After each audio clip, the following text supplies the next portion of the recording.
అందరికీ నమస్కారం అండి. రత్నభాస్కర్ సాంగ్స్ ఛానల్లో మాటమంతి కార్యక్రమానికి స్వాగతం. మనకి చాలా ఇష్టమైనటువంటి మాసం మనకు వచ్చేసింది. ఏంటది? ధనుర్మాసం. ధనుర్మాసంలో మనకి పండుగలు వస్తుంది కదా, పెద్ద పండుగ సంక్రాంతి, భోగి, సంక్రాంతి, కనుమ.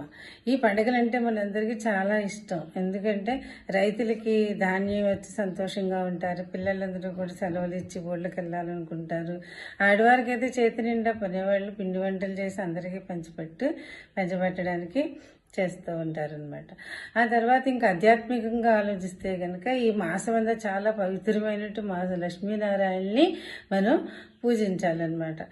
పొద్దున్నే తెల్లవారుగట్లే లేచి స్నానం చేసి ఆవునేతితో దీపాలు 3 ఒత్తులు వేసి దీపాలు పెట్టుకుని రోజు చేయాలి. అదే ఆడవారైతే రోజు తలస్నానం చేయక్కర్లేదు. కొంచెం నీళ్లు చల్లుకుని ఓం పుండరీకాక్షాయ నమః అంటే సరిపోతుంది అనమాట. అనుకుని మనం భక్తి శ్రద్ధలతో పూజ చేసుకుంటే సరిపోతుంది. తమిళలో అయితే కనుక తిరుప్పావే చదువుకుంటారు ఈ నెలంతా కూడా. ఆ గోదాదేవి రంగనాథ స్వామిని ఏ విధంగా పొందిందో అదంతా కూడా వాళ్ళు తిరుప్పావేలో చదువుకుంటూ ఉంటారు. మనకి తిరుప్పావే కాకపోతే మన విష్ణు సహస్రనామాలు, ఇంకా ఆయన అవతారాలలో రాముడు, కృష్ణుడు మొదలైన వాళ్ళ యొక్క స్తోత్రాలు అవన్నీ కూడా మనం చదువుకోవచ్చు అనమాట.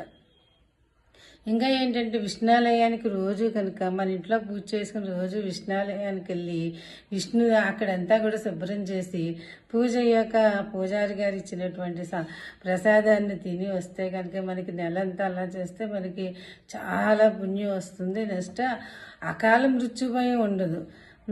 నెక్స్ట్ ఎమ్మబట్లు కూడా మనల్ని పట్టుకెళ్ళలేరనమాట. ఈ విధంగా మన నెలలు ఇంటి దగ్గర పూజ చేసుకున్నా కానీ అప్పుడప్పుడు వెళ్ళినా కానీ మనకి ఏంటంటే మనకు ఉన్నటువంటి కష్టాలు, గ్రహపీడలు అన్నీ పోయి మన ఇల్లు ఆనంద అష్టైశ్వర్యాలతోటి తులతూపుతూ ఉంటుందన్నమాట.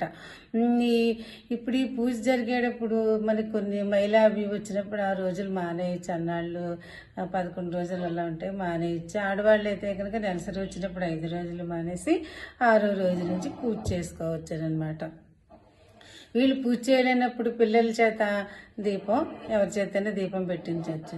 ఈ విధంగా లక్ష్మీనారాయణని నెల్లాళ్ళు కూడా భక్తి శ్రద్ధలతో పూజ చేసుకుని ఆ లక్ష్మీనారాయణ యొక్క అనుగ్రహాన్ని పొంది మీ ఇల్లు సుఖ సంతోషాలతో నిండాలని కోరుకుంటున్నాను. Thank you.